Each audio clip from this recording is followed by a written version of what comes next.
अस्सलाम वालेकुम स्टूडेंट्स। आज के लेक्चर में हम बायोलॉजी एंड ह्यूमन वेलफेयर के चैप्टर का लास्ट टॉपिक स्टडी करते हैं, that is role of microbes in energy production. तो आज के लेक्चर में हम ये डिस्कस करेंगे कि किस तरीके से ये स्मॉल ऑर्गेनिजम्स, ये माइक्रोब्स हमारे लिए एनर्जी की प्रोडक्शन कर रहे होते हैं। तो सबसे पहले हम समझते हैं बायोमास को।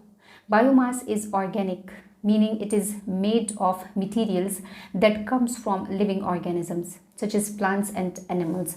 तो बायो का टर्म लगा है, इट मीन कि हम अब बात कर रहे हैं लिविंग ऑर्गेनिजम्स की। तो लिविंग ऑर्गेनिजम्स में प्लांट्स आ जाते हैं, एनिमल्स आ जाते हैं। प्लांट्स एंड एनिमल्स की बॉडी में जो ऑर्गेनिक मटेरियल मौजूद होता है तो उस ऑर्गेनिक मटेरियल को हम बोलते हैं biomass. They are used as a fuel to produce electricity and heat.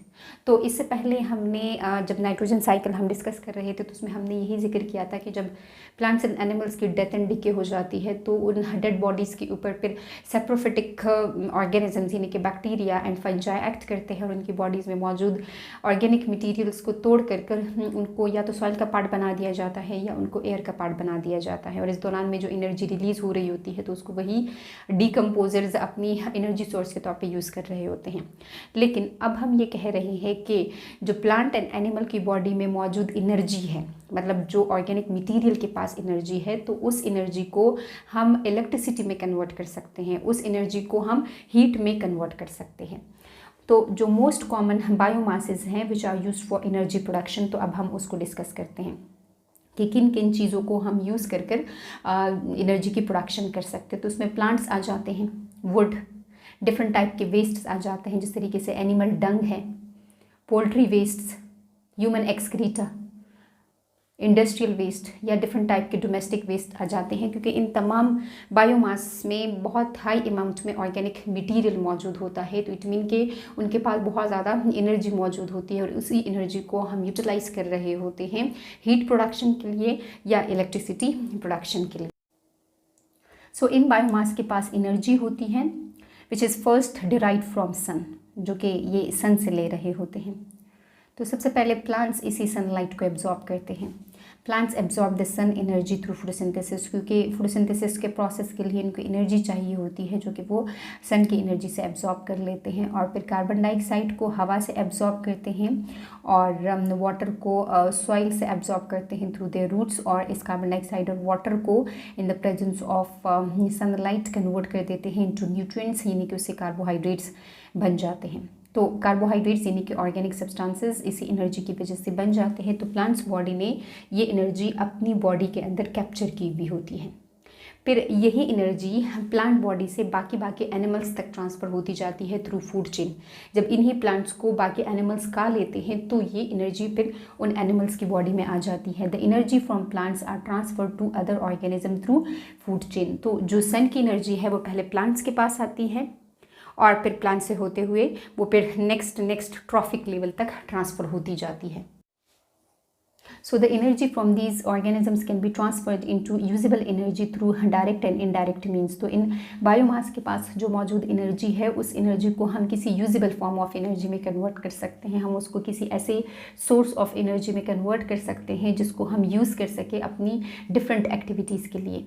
तो इसके लिए या तो हम कोई डायरेक्ट मेथड यूज़ करते हैं या इनडायरेक्ट मेथड यूज़ करते हैं। Biomass can be burn to produce heat and electricity, और ये एक डायरेक्ट मेथड है, यानी कि हम डायरेक्टली बायोमास को जलाते हैं तो उसके रिजल्ट में हीट एंड इलेक्ट्रिसिटी की प्रोडक्शन होती है।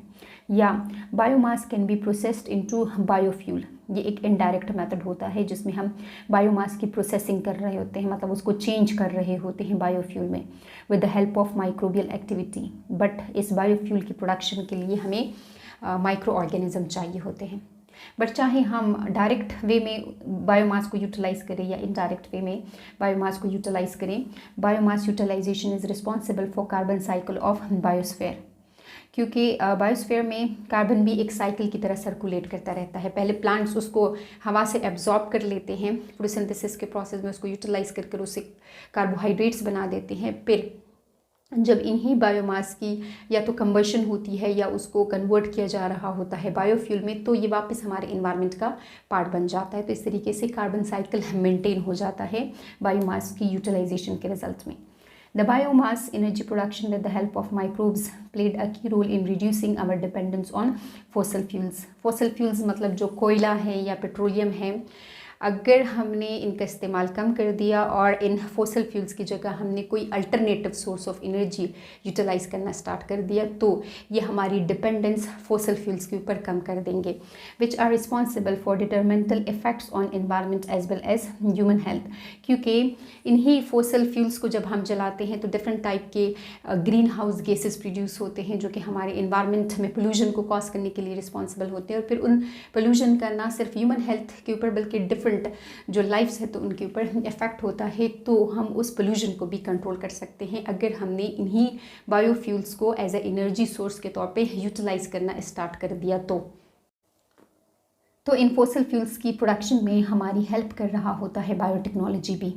Biotechnology play a major role in exploitation of biomass energy. जो बायोमास के पास एनर्जी है उसको एक्सप्लोर करने के लिए बायोटेक्नोलॉजी कैसे हमारी हेल्प करता है। As changes are made in microbes that increases the rate at which biomass is broken down.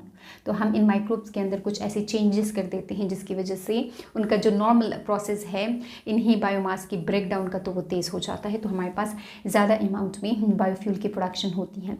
जो हमने जिक्र किया कि हम with the help of micro organisms हम बायोमास की प्रोसेसिंग कर उससे बायोफ्यूल बनाते हैं, तो उस बायोफ्यूल को हम कहते हैं बायोगैस। इसलिए हम इसको बायोगैस कहते हैं क्योंकि ये गैस प्रोड्यूस हुई होती है माइक्रो ऑर्गेनिजम्स की हेल्प से, लिविंग ऑर्गेनिजम्स की हेल्प से। और ये कोई एक गैस नहीं होती है बल्कि ये मिक्सचर होता है डिफरेंट गैसेस का, जिसमें सबसे मेजर गैस आ जाती है मीथेन। मीथेन की परसेंटेज इस मिक्सचर के अंदर 50 to 75% होती है। इसके अलावा इसमें कार्बन डाइऑक्साइड भी मौजूद होता है, नाइट्रोजन एंड अदर गैसेस भी ट्रेस अमाउंट में इस मिक्सचर के अंदर मौजूद होते हैं। ये जो बायोगैस है इसकी प्रोडक्शन कैसे होती है? इसकी प्रोडक्शन टोटली एनाएरोबिक रिस्पायरेशन के रिजल्ट में होती है। Different groups of microorganisms are responsible for the fermentation of organic substrates to produce biogas।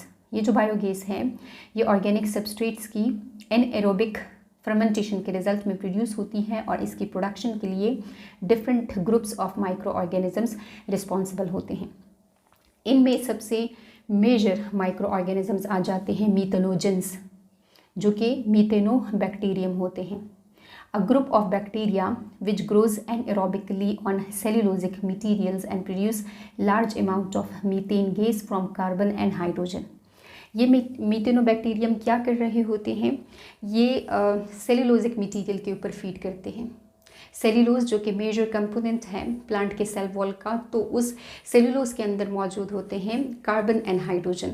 तो ये बैक्टीरिया उस कार्बन और हाइड्रोजन को कंबाइन कर मीथेन गैस की प्रोडक्शन कर रहे होते हैं, लेकिन इस दौरान में अपने लिए एनर्जी प्रोड्यूस कर देते हैं और मीथेन गैस को एज अ बाय प्रोडक्ट अपनी बॉडी से एक्सक्रीट आउट कर देते हैं। इसलिए इन बैक्टीरिया को हम मीथेनोजेंस कहते हैं क्योंकि ये मीथेन गैस की जनरेशन कर रहे होते हैं। मीथेन एक हाईली इन्फ्लेमेबल गैस है, जल्दी से ये आग पकड़ लेती है, इसलिए हम इस गैस को एज अ फ्यूल यूज़ कर रहे होते हैं। Apart from biogas production, these bacteria also convert the waste materials into useful manure। तो ये जो मीथेनोजन बैक्टीरिया है जब ये बायोमास के ऊपर एक्ट करते हैं तो दो काम करते हैं। एक तो उस बायोमास को कन्वर्ट कर देते हैं इनटू मीथेन गैस, खुद एनर्जी ले लेते हैं, और जो बचा कुछ मटेरियल होता है उसी बायोमास का तो फिर उसको हम एज अ मैन्यूर यूज़ कर सकते हैं, उसको हम एज अ फर्टिलाइजर्स यूज़ कर सकते हैं क्रॉप्स की प्रोडक्शन के लिए। Methanogens live symbiotic association in the rumen a part of the stomach of cattles. तो यही मीथेनोजेंस बैक्टीरिया कैटल्स के साथ सिम्बायोटिक एसोसिएशन में रहते हैं उनके गट के अंदर।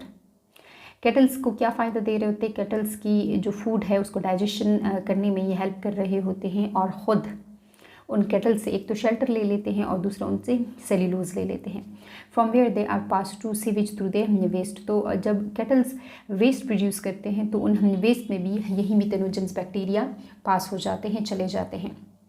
सारे के सारे नहीं जाते हैं, कुछ इनके गट्स में रह जाते हैं और कुछ जो है तो वो वेस्ट में रिमूव हो जाते हैं इनकी बॉडी से। Therefore cow dung is the main source for the production of biogas as it naturally contains methanogens. तो जो गाय का गोबर है तो उसमें बहुत लार्ज अमाउंट में मीथेनोजन बैक्टीरिया मौजूद होते हैं क्योंकि वो उनके गट से ट्रांसफ़र होकर उनके वेस्ट मटीरियल में आए हुए होते हैं। So biogas can be produced from to waste. तो अब यहाँ पे हम टू वेस्ट को पढ़ते हैं कि किस तरीके से हम डिफरेंट मटेरियल्स को यूज़ कर बायोगैस को बना सकते हैं with the help of micro organisms. जो बायोगैस है उसको हम प्रोड्यूस कर सकते हैं from activated sludge. Activated sludge क्या होता है? The solid waste that are taken out from the settling tanks at various stages in sewage treatment plant is called as activated sludge. तो जो हमने अपने प्रीवियस लेक्चर में डिस्कस किया था कि जब हम वेस्ट वाटर ट्रीटमेंट कर रहे होते हैं तो उसमें एक हमारे पास फिज़िकल ट्रीटमेंट आ जाती है। उसमें हम कंटेमिनेटेड वाटर को फ़िल्टर करवा रहे होते हैं और जब फ़िल्टर कर लेते हैं उस कंटेमिनेटेड वाटर को तो फिर हम उसकी सेडिमेंटेशन करते हैं, उसको कुछ टाइम पीरियड के लिए अलाउ कर देते हैं कि उसमें जो मौजूद इम्प्योरिटीज़ हैं तो वो उस टैंक के बॉटम पर बैठ सके। तो उस सेडिमेंटेशन के दौरान में उस कंटेमिनेटेड वाटर में जो इम्प्योरिटीज़ होती है उसमें डिफरेंट मटेरियल्स आ जाते हैं, उसमें सैंड पार्टिकल्स भी आ जाते हैं, उसमें सॉइल पार्टिकल्स भी आ जाते हैं, उसमें डिफरेंट तरह के जो ऑर्गेनिक सब्सटेंसेस है वो भी नीचे बॉटम पर सेटल डाउन हो जाते हैं और जो लिक्विडी पोर्शन होता है तो वो ऊपर उड़ जाता है। तो अब ये जो नीचे बैठने वाला पोर्शन है इसको हम बोलते हैं स्लज। तो इस स्लज को हम इसी टैंक से बाहर निकाल लेते हैं और चूँकि इस स्लज में मौजूद होता है ऑर्गेनिक मटेरियल इसलिए हम इसी स्लज को यूज़ कर रहे होते हैं बायोगैस की प्रोडक्शन के लिए। हम इसको एक्टिवेटेड स्लज इसलिए कहते हैं क्योंकि इस स्लज के अंदर एक तो माइक्रो ऑर्गेनिजम्स मौजूद होते हैं और दूसरा इसमें ऑर्गेनिक मटेरियल मौजूद होता है। तो ये दोनों चीज़ें हमें चाहिए होती हैं अपनी बायोगैस की प्रोडक्शन के लिए। It is alive with microbial activity, इसमें माइक्रोब्स मौजूद होते हैं। Sludge are transfer to large concrete vats. Vats क्या है? ये टैंक्स होते हैं, बड़े बड़े लार्ज कंटेनर्स होते हैं या टैंक्स होते हैं दैट कैन बी सील्ड। तो हम इस तरीके से ये जो स्लज है इसको हम एक इनलेट के थ्रू एक कंक्रीट से बने हुए मतलब कि सीमेंट और पत्थरों से बने हुए एक टैंक में ट्रांसफ़र कर देते हैं। ये हमारे पास आ जाता है इनलेट के थ्रू, एक रास्ते के थ्रू यही स्लज हम इस टैंक के अंदर कलेक्ट कर लेते हैं और इसको हम बोलते हैं वाट्स और ये सील होता है, बंद होता है यहाँ से। अब इस स्लज के अंदर जो मौजूद एनएरोबिक माइक्रोब्स हैं यानी कि जो मीथेनोबैक्टीरिया है with in the sewage are now allowed to work. तो हम इस स्लज को, इस एक्टिवेटेड स्लज को इस टैंक के अंदर कुछ टाइम पीरियड के लिए छोड़ देते हैं तो इन माइक्रोब्स को अपना काम करने का टाइम मिल जाता है। breaking down all the organic matter producing methane gas which is vented from the wart and it is often used to power machinery। तो क्या होता है कि यहाँ पे जो बायोगैस डाइजेस्टर हैं मतलब कि जो मीथेनोजेंस हैं तो वो इसमें मौजूद ऑर्गेनिक मटेरियल के ऊपर एक्ट करते हैं और उस दौरान में बायोगैस यानी कि मीथेन गैस की प्रोडक्शन होती है। तो उस मीथेन गैस को हम यहाँ से कलेक्ट कर लेते हैं, बायोगैस आउटलेट पाइप से हम कलेक्ट कर लेते हैं, मतलब कि इसकी हम वेंटेड कर लेते हैं। वेंटेड मीन कलेक्ट करना फ्रॉम द वाट। और फिर हम ये जो गैस कलेक्ट की हुई होती है हमने इसको हम डिफरेंट पर्पसेस के लिए यूज़ कर सकते हैं। हम इसको मशीनरी को रन करने के लिए यूज़ कर सकते हैं। थोड़ा सा हम इस बायोगैस प्लांट को डिटेल में भी डिस्कस कर लेते हैं। ये हमारे पास कंक्रीट यानी कि सीमेंट और पत्थरों से बना हुआ एक टैंक होता है और इस टैंक को हमने सील किया हुआ होता है। ये इसका एक रास्ता होता है जिसको हम कहते हैं इनलेट और इस इनलेट के थ्रू हम एक्टिवेटेड स्लज को इस टैंक के अंदर इंटर करवाते हैं। तो जो स्लज है उसमें चूँकि मीथेनोजन बैक्टीरिया मौजूद होते हैं, उसमें चूँकि ऑर्गेनिक मटेरियल मौजूद होते हैं इसलिए यही मीथेनोजन उस ऑर्गेनिक मटेरियल को डाइजेस्ट करना स्टार्ट कर देते हैं और इसके रिजल्ट में मीथेन गैस की प्रोडक्शन होती है जो कि यहाँ पर आकर कलेक्ट हो जाती है। तो वो मीथेन गैस इसी स्लज के ऊपर प्रेशर डालना स्टार्ट कर देता है जिसकी वजह से वो स्लज इस रास्ते के थ्रू बाहर निकलना स्टार्ट हो जाता है और इस रास्ते को हम कहते हैं आउटलेट। तो जितना उसने मीथेन गैस की प्रोडक्शन करनी होती है तकरीबन वो कर लेता है, बाकी रिमेनिंग को हम यहाँ से बाहर निकाल लेते हैं क्योंकि मीथेन गैस उस पर प्रेशर डाल रहा होता है। मीथेन गैस को हम साथ साथ इस पाइप के थ्रू कलेक्ट भी कर रहे होते हैं। तो जो आउटलेट के थ्रू हमने स्लज कलेक्ट किया हुआ होता है फिर हम उसको कंक्रीट से बने हुए बड़े बड़े गढ़ों में कलेक्ट कर लेते हैं और उसको वहाँ पर हम ड्राई होने के लिए रख देते हैं और फिर जब वो ड्राई हो जाता है तो उसको हम एज अ फर्टिलाइज़र यूज़ कर रहे होते हैं। अब यहाँ पर हम कहते हैं कि इस बायोगैस प्लांट को हमने सील क्यों किया हुआ होता है। इसलिए हमने उसको सील किया हुआ होता है क्योंकि एक तो हम चाहते हैं कि जितनी भी गैस प्रोड्यूस हो उसको हम आसानी के साथ किसी पाइप के थ्रू कलेक्ट कर सकें और अपने डिफरेंट पर्पसेस के लिए उसको एज अ फ्यूल हम इस्तेमाल कर सकें। और दूसरा जो इम्पॉर्टेंट पर्पज़ है इस टैंक को सील करने का वो ये है कि जो मीथेनोजन बैक्टीरिया है वो स्ट्रिक्टली एनएरोबिक बैक्टीरिया है। ये कंप्लीट एब्सेंस ऑफ ऑक्सीजन में इसी सेलुलोजिक मटेरियल की ब्रेकडाउन करेंगे और मीथेन गैस की प्रोडक्शन करेंगे। तो ये हमारे पास है biogas plant.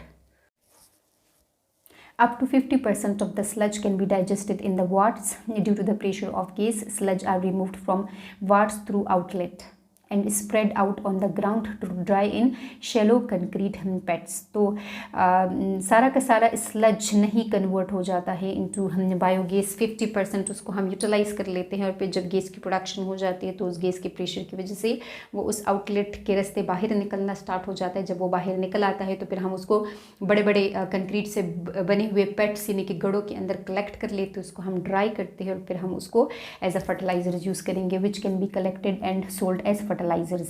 It is safe to handle and extremely effective in the fields as it is free from industrial pollutions। ये कुछ ऐसी गैसेस नहीं बना रहा होता है जिसकी वजह से हमारे इन्वायरमेंट को नुकसान पहुंच सकता है। ये एक सेफ फर्टिलाइज़र होता है, इसलिए हम इसको यूज़ कर सकते हैं फील्ड्स के अंदर क्रॉप्स की प्रोडक्शन के लिए। तो ये हमने एक मेथड के थ्रू बायोगैस की प्रोडक्शन को स्टडी कर लिया कि जब हम वेस्ट वाटर ट्रीटमेंट कर रहे होते हैं और उस कंटेमिनेटेड वाटर को अलाउ कर देते हैं स्टेडिमेंटेशन के लिए, तो जो स्टेडिमेंट में बैठने वाला एक्टिवेटेड स्लज है तो उसको हम with the help of methanogen bacteria convert कर देते हैं इनटू मीथेन गैस और साथ साथ हमें फर्टिलाइज़र भी मिल जाता है। अब हम दूसरे सोर्स के अकॉर्डिंग मीथेन गैस की प्रोडक्शन स्टडी करते हैं फ्रॉम कैटल्स डंग, मतलब जो गाय का गोबर है तो उससे भी हम बायोगैस की प्रोडक्शन कर सकते हैं और इस किस्म के बायोगैस को हम बोलते हैं गोबर गैस। और ज़्यादातर हम बायोगैस की प्रोडक्शन इसी गोबर से कर रहे होते हैं। Cow's dung is rich in methanogen bacteria which anaerobically digest cellulosic substances to produce methane gas. जिस तरीके से हमने पहले भी ये जिक्र किया कि जो कैटल्स है तो उनके गट के अंदर मीथेनोजन बैक्टीरिया मौजूद होते हैं जो कि सेलुलोजिक सब्सटेंसेस को डाइजेस्ट करके अपने लिए तो एनर्जी ले लेते हैं, लेकिन इस प्रोसेस के दौरान में मीथेन गैस को as a by product produce कर रहे होते हैं। तो यही बैक्टीरिया काउ डंग में भी बॉडी से एक्सक्रीट आउट हो जाते हैं, इसलिए हम काउ डंग को लार्जली यूज़ कर रहे होते हैं बायोगैस की प्रोडक्शन के लिए, क्योंकि उसमें नेचुरली यही मीथेनोजन बैक्टीरिया मौजूद होते हैं। This process is carried out in biogas plant और उस बायोगैस प्लांट को हम कहते हैं टैंक। जिस तरीके से हमने एक्टिवेटेड स्लज में बायोगैस प्लांट को स्टडी किया, सेम प्लांट यहाँ पर भी यूज़ होता है और उस टैंक की या उस प्लांट की जो डेप्थ होती है वो होती है 10 से लेकर 15 फीट। तो बाकी इसका सारा का सारा प्रोसीजर उसी एक्टिवेटेड स्लज ही की तरह है। इसमें इस टैंक में एक इनलेट का रास्ता है जिसके ज़रिए हम बायो वेस्ट और डंग को ऐड कर रहे होते हैं उसी टैंक में, और फिर उस गोबर में जो मौजूद मीथेनोजन बैक्टीरिया है वो उस सेलुलोजिक मटेरियल को डाइजेस्ट करके मीथेन गैस की प्रोडक्शन कर देते हैं। जब मीथेन गैस प्रोड्यूस हो जाती है तो हम उसको कलेक्ट कर लेते हैं। वाइल द स्लरी किसको बोलते हैं, जो वेस्ट मटेरियल होता है अलोंग विद द वाटर, उसको हम आउटलेट के रास्ते बाहर निकाल लेते हैं और फिर हम उसको कंक्रीट से बने हुए पेट्स में ड्राई होने के लिए छोड़ देते हैं। जब वो ड्राई हो जाता है तो उसको हम एज अ फर्टिलाइजर्स यूज़ कर रहे होते हैं, क्योंकि जब वो आउटलेट से बाहर निकलता है तो बिल्कुल सॉलिड फॉर्म में तो नहीं होता है बल्कि उसके साथ वाटर मिक्स होता है, इसलिए हम उसको स्लरी कहते हैं। तो ये हमने दूसरे मेथड के थ्रू भी स्टडी कर लिया कि हम जो डंग है यानी गाय का जो गोबर है तो उसको भी हम with the help of methanogen bacteria उससे भी हम मीथेन गैस की प्रोडक्शन हम कर सकते हैं और ज़्यादातर हम इसी तरीक़ेकार से मीथेन गैस को प्रोड्यूस कर रहे होते हैं। तो अब हम यूजेस स्टडी करते हैं बायोगैस की कि जब हम मीथेन गैस प्रोड्यूस कर लेते हैं with the help of methanogen bacteria तो फिर इस मीथेन गैस को हम कहाँ कहाँ पर यूज़ कर रहे होते हैं। Methane can be used as a fuel in internal combustion engines such as in cars. तो इस मीथेन गैस को हम एज अ फ्यूल यूज़ कर रहे होते हैं गाड़ियों को चलाने के लिए। If compressed it can replace compressed natural gas for use in vehicles. तो अगर हम इसको कंप्रेस कर लेते हैं और इसको हम गाड़ियों को चलाने के लिए यूज़ कर रहे होते हैं तो जो नेचुरल गैस है इसको ये रिप्लेस कर सकते हैं। Also used as a fuel in gas turbines, यानी कि जो एयरलाइनर है या जो एयरक्राफ्ट्स है तो उनको चलाने के लिए भी हम इसको एज अ फ्यूल हम इस्तेमाल कर सकते हैं। इसको हम डोमेस्टिक फ्यूल के तौर पे भी यूज़ कर सकते हैं, मतलब कि जो आम घरों में किचन में यूज़ होने वाला फ्यूल है तो उसके तौर पे भी हम यूज़ कर सकते हैं। एंड फॉर स्ट्रीट लाइटनिंग, और इसी मीथेन गैस को फिर हम इलेक्ट्रिसिटी के जनरेशन के लिए भी यूज़ कर सकते हैं, इससे हम बिजली भी बना सकते हैं। Reduce burden on forest and fossil fuels. ये सबसे इम्पॉर्टेंट इसका यूज़ है कि जब हम इसी बायोगैस को एनर्जी सोर्सेज के तौर पे यूटिलाइज़ कर लेते हैं तो जो फॉरेस्ट्स यानी कि जो लकड़ी के ऊपर बर्डन है तो वो कम पड़ जाता है। हम लकड़ी पर ज़्यादा नहीं इस्तेमाल करेंगे क्योंकि हमने अल्टरनेटिव इसी बायोगैस को यूज़ करना होता है फिर, तो जो फॉरेस्ट है वो बच जाते हैं। उसकी जो डिफॉरेस्टेशन का प्रोसेस है, मतलब कि जो फॉरेस्ट को काट रहे होते हैं वो प्रोसेस रिड्यूस हो जाता है। और जो फॉसिल फ्यूल्स हैं, मतलब कि जो कोयला है या पेट्रोलियम है, तो उसके ऊपर भी बर्डन कम पड़ जाता है। ये जो फॉसिल फ्यूल्स हैं, अगर हम इनको एनर्जी सोर्स के तौर पे यूज़ कर रहे होते तो ये हमें एनर्जी तो दे देते हैं, लेकिन ये हमारे इन्वायरमेंट को बहुत ज़्यादा पोल्यूट कर रहे होते हैं, तो जो पोल्यूशन है तो वो भी कम हो जाती है। इसलिए हम कहते हैं कि ये जो बायोगैस है ये इको फ्रेंडली होते हैं, ये हमारे इन्वायरमेंट के फ्रेंड होते हैं क्योंकि ये क्लीन फ्यूल होते हैं। ये हेल्प कर रहे होते हैं in controlling air pollution as it produces a small amount of greenhouse gases and other pollutants to environment। क्योंकि हमने पहले बात की कि अगर हम फॉसिल फ्यूल को यूज़ करेंगे तो वो तो बहुत लार्ज अमाउंट में पोल्यूटेंट्स ऐड कर देंगे हमारे इन्वायरमेंट में, लेकिन अगर हमने बायोगैस को एज ए एनर्जी सोर्स के तौर पर यूटिलाइज़ करना स्टार्ट कर दिया तो ये हमारे इन्वायरमेंट में उतने ज़्यादा ग्रीन हाउस गैसेज नहीं प्रोड्यूस करेंगे जितना फॉसिल फ्यूल्स ने किए हुए होते हैं।